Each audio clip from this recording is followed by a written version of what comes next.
G'day everybody, and welcome to All About the Code. This is a segment where we'll go over the code that we created in our last lesson and describe a little bit about how this is actually working and being processed by the computer. So for our fitMedia lesson, this was the code that we generated. I've added in just a couple of pieces on top of what we had at the end of the last project. So the first thing to notice is we have in our code editor line numbers down the side. And this is important to us if there's a problem in the computer. It will be able to tell us what line number it doesn't like our problem on. And we'll have a look at that later and see that happen. So when I click the run button, what the computer is doing here, when I click run, it processes my script, but what that means is it's actually read each line one at a time and worked out what it needs to do as it goes through the program from beginning to end. The very first part of my program has what are known as comments. And these comments are just instructions for us, not for humans, not for the computer. So the computer just skips over anything that starts with a hash or a pound symbol. And then the next line here, the line Earsketch import, actually causes the computer to go and try to find my friend, Mr. Earsketch, to help me out on some of the commands that I'm about to do. So I don't know, just being the Python programmer, how to do these operations. So what I'm asking for is the computer to go and find this Earsketch library and make it available so that I can ask it to do things for me. Think of it like a good friend who knows how to do some things and we don't. So the things we ask our friend Earsketch to do is, first of all, to init and then to set the tempo. And this sets up the environment so that as we do more commands, it remembers that all of these commands are going to be based on this particular tempo or these operations.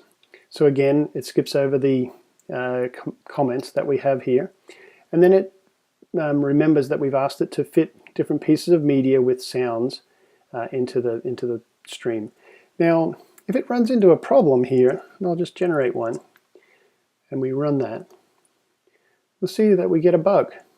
And the bug is that function I just put there is not defined on line 25.